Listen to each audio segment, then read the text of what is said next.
Okay, we're gonna do a little light reading because the director for the Marvels has a very interesting take on Captain America. So we're gonna read the take first, and then we're gonna discuss it. We're gonna talk about it because I don't think this person understands how heroes and anti-heroes work. So let's jump into what she said, and then let's basically pick it apart.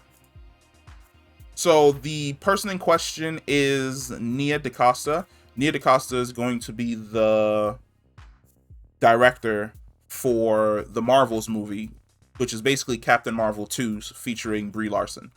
What she said was something I like to say a bit flippantly about Captain America is that the snap is all his fault because he was trying to do his best, trying to do the right thing.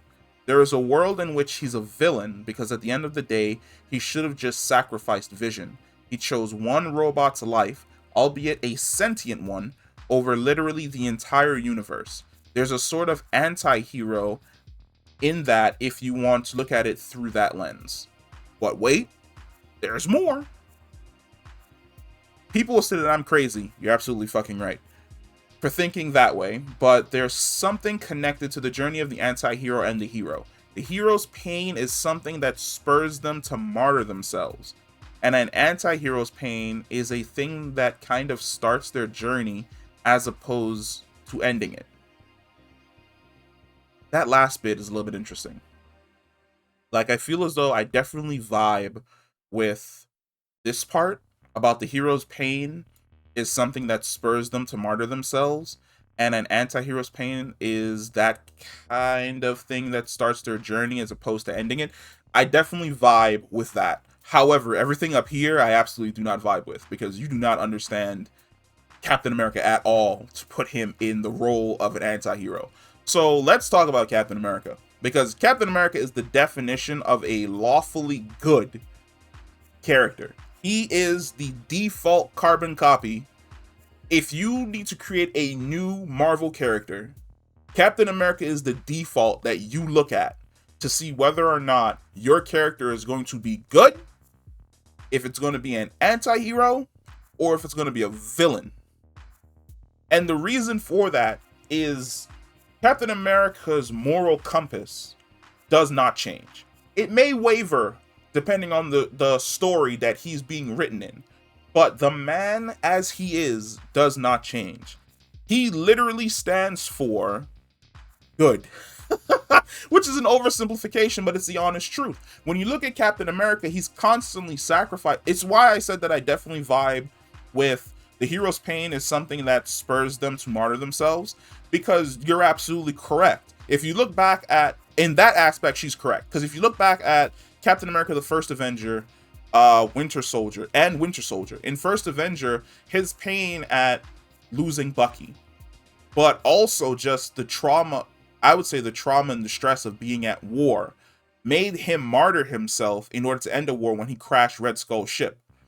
Even though I feel as though he could have definitely found a better way to have survived that situation, he still chose to kill himself in order to save the world. Captain America the Winter Soldier, he was willing to let Bucky kill himself if it basically just reignited for a second the spark of the friend and the man that he used to know.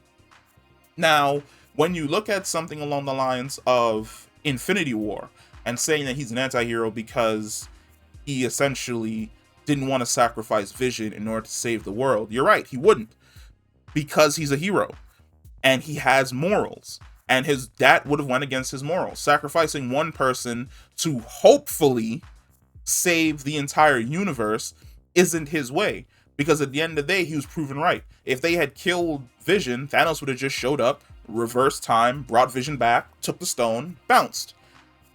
It wouldn't have done nothing. It would have just been on his conscience that he killed Vision, and then Thanos showed up and killed Vision again, and that he failed. It's just been another thing that would have been essentially weighing down his character.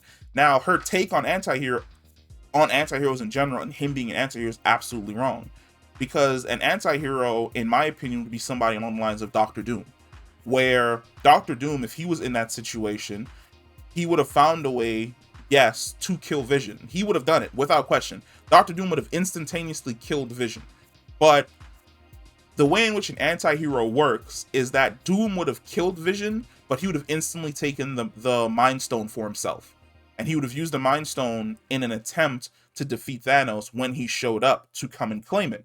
That's the move that an anti-hero would make. Doom kills Vision because he believes that he could utilize the Mind Stone better than Vision himself in order to stop the threat that is about to basically knock down their door. Yes, that's an anti-hero. That's an anti-hero type move. I've always put Doom in the anti-hero category, even though a lot of the times when stories are written involving Doom and the Fantastic Four, he's portrayed as a villain.